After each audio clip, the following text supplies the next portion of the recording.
नमस्कार मित्र आणि मैत्रिणींनो, श्री स्वामी समर्थ, जय जय स्वामी समर्थ, श्री स्वामी समर्थ। आजचा व्हिडिओ हा खूप विशेष आहे। या व्हिडिओमध्ये आपण शुभ संकेत 10 बघणार आहोत। आपल्यावरती चांगली वेळ येण्याआधी हे संकेत दिसून येतात। चला तर वेळ न वाया घालवता व्हिडिओला सुरुवात करा। सर्वात प्रथम तुम्ही नवीन असाल तर या चॅनलला सबस्क्राइब करा आणि बेल आयकॉनची घंटी दाबा, जेणेकरून जे आम्ही व्हिडिओ पाठवेन ते सर्वात आधी तुमच्यापर्यंत पोहोचतील। चला तर पाहूया। आजच्या व्हिडिओमध्ये मी तुम्हाला चांगली वेळ येण्यापूर्वीचे येणारे संकेत सांगणार आहे। ते कोणते शुभ संकेत देतात यांची माहिती देणार आहे। आपल्या प्रत्येकाच्या जीवनामध्ये दररोज काही ना काही घटना घडत असतात, पण काही घटना आपल्याला शुभ संकेत देत असतात। आपल्याला बऱ्याच वेळेला हे कळत नाही, तर त्या गोष्टींची माहिती असणे आपल्याला आवश्यक आहे। मी तुम्हाला आजच्या व्हिडिओमध्ये ती माहिती देणार आहे। या व्हिडिओला सुरुवात करूया। या सजीव सृष्टीमध्ये जन्म घेणाऱ्या प्रत्येक व्यक्तीच्या जीवनामध्ये वेळ खूप महत्त्वाची असते। कधी कोणाला चांगली वेळ येते तर कधी कोणाला वाईट वेळ येऊ शकते। आपण सुद्धा मोठ्या रुबारात म्हणतो की बघा रे, अरे तू थांब, माझी सुद्धा चांगली वेळ येईल, कधी ना कधी येईल। आज तू माझ्यावर हसतो आहेस, पण मी उद्या तुझ्यावर हसीन। असा काळ तुझ्यावरती येईल, पण उद्याचा काळ येणारा माझा असेल, उद्याची वेळ माझी असेल। यावेळी कोणाचेही बंधन नाही, वेळेसारखा मोठा गुरु नाही। या जगामध्ये कोणाचेच काही कितीही श्रीमंत व्यक्ती असला तर आणि त्यांच्यावरती जर वाईट वेळ आली तर या वेळेसमोर या व्यक्तीला सुद्धा झुकावे लागतं। आज तुम्हाला सुद्धा कितीतरी लोक बघितले असतील, असे किती लोक श्रीमंताकडून गरिबीकडे आलेले आहेत आणि काही लोक जी खूप गरीब परिस्थितीत होती तर ती आता आज मोठी झालेली आहेत। मग आपण सुद्धा म्हणतो की वेळ पुढे कुणाचेच काही चालत नाही। एकेवेळी हा माणसाची काय अवस्था होती आणि त्याची आता कायापलट सुद्धा झाली आहे। आज बघा यावर काय वेळ आली आहे। थोडक्यात काय अशी की कोणत्याही व्यक्तीची नसते, ज्याचं बालपण आणि तरुणपण म्हातारपण हे सारखं असतं। कधी कधी एखाद्या व्यक्तीचं बालपण खूप कष्टामध्ये जाते, पण प्रौढ वयामध्ये त्याला खूप श्रीमंती प्राप्त होते।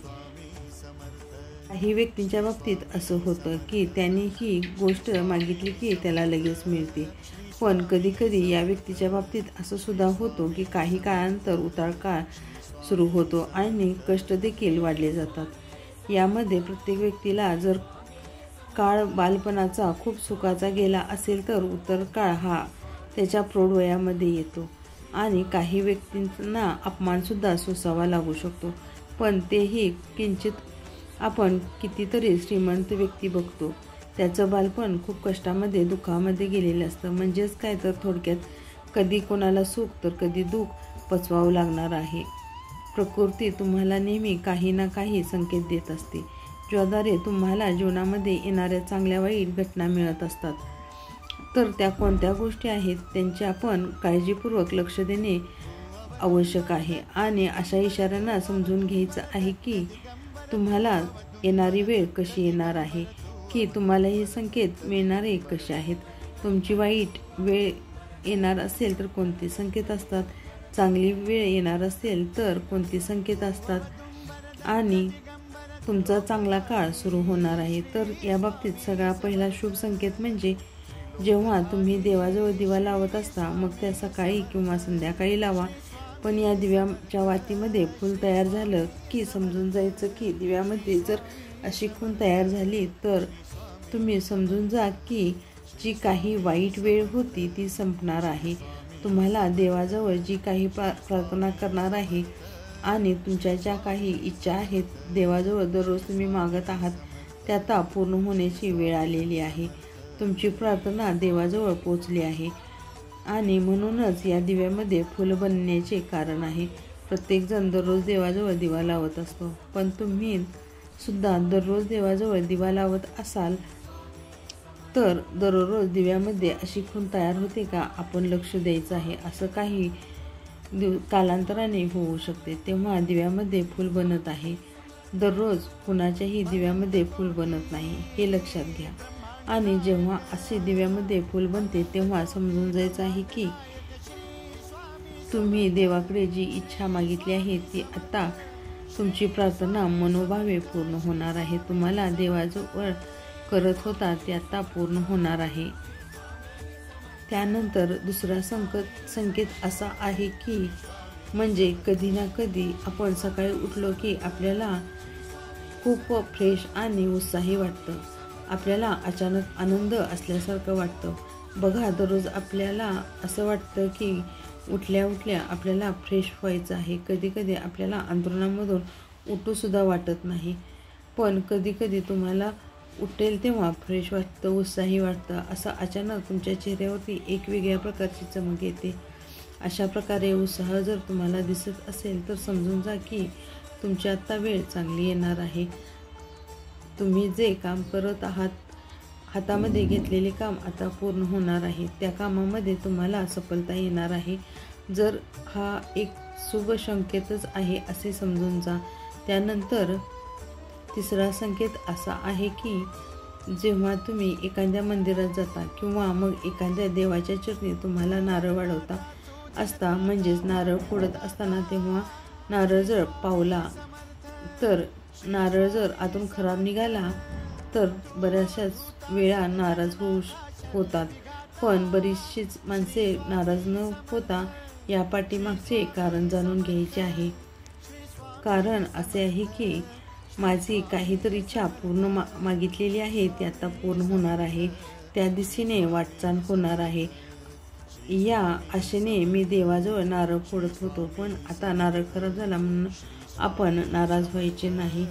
तर याचाच अर्थ असा होतो की हा नारळ देवाला पावला आहे, म्हणजेच तो देवाने खाल्ला आहे, म्हणून तो नारळ खराब निघत आहे. म्हणजेच दुसरं कोणी हा प्रसाद खाऊ शकत नाही. तो संपूर्ण नारळ भगवंताला अर्पण करण्यात येतो.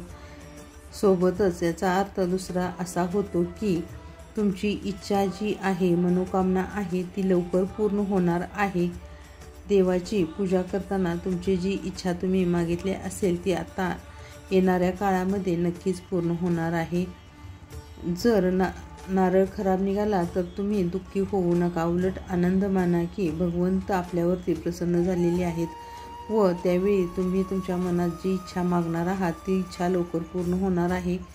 तुम्ही जर देवाच्या मंदिरात गेला आणि एखाद्या पूजेमध्ये नारळ फोडला, म्हणजेच नारळ वाढवला, तर खोबरं जर व्यवस्थित निघालं तर तो प्रसाद असतो तो एकट्याने न खाता आपण सगळे वाटून खातो. मंदिरामध्ये जाऊन जो प्रसाद आहे तुम्ही जो लोकांना वाटता किंवा जी भक्ती आहे तुम्हाला मिळते, त्यांच्यामुळे आपल्याला प्रसाद वाटता येतो.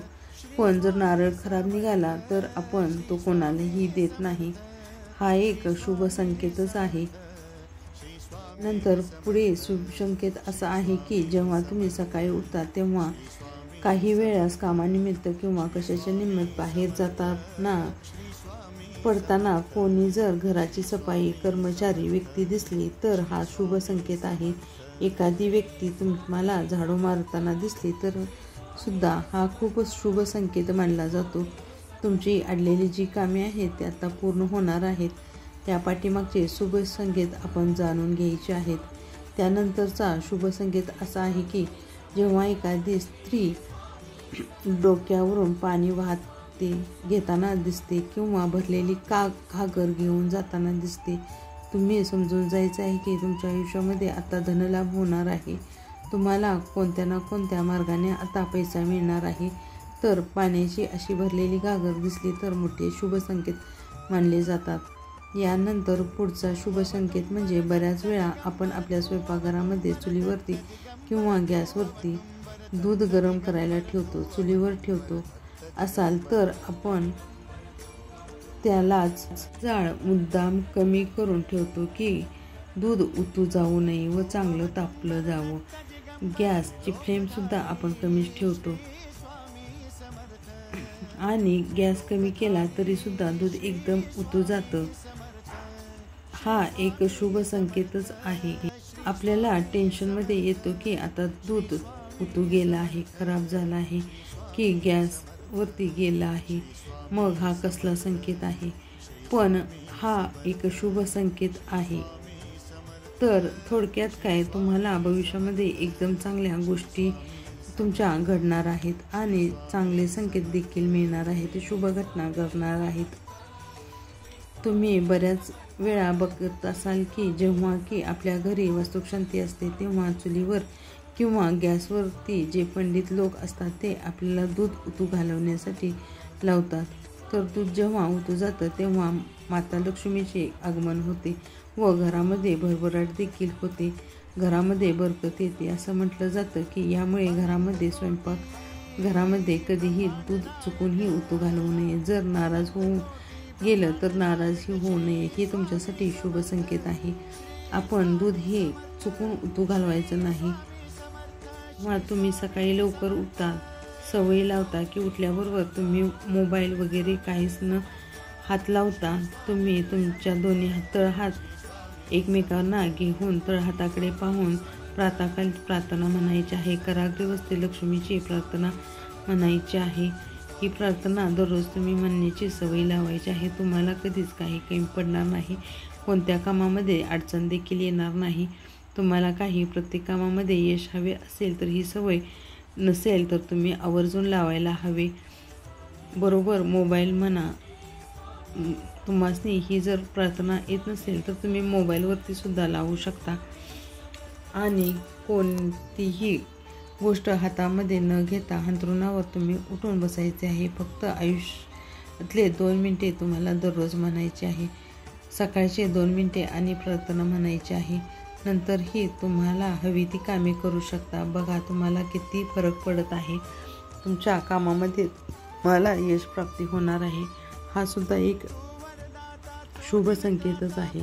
त्यानंतरचा शुभ संकेत म्हणजे जेव्हा तुम्ही तुमच्या घरातलं एखादं कपाट उघडता किंवा एखाद्या भिंतीवरती तुळशीजवळ तुम्हाला 1 किंवा 2 एकदम पाली धावताना दिसल्या तर समजून जायचं आहे की हा सुद्धा तुमच्यासाठी एक खूपच चांगले लक्षण आहे.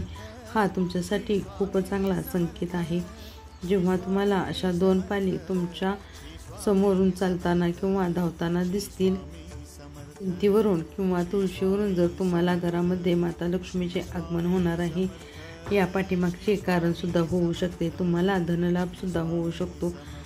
तर पालं दिसणे हे सगळ्यात शुभ चिन्ह आहे.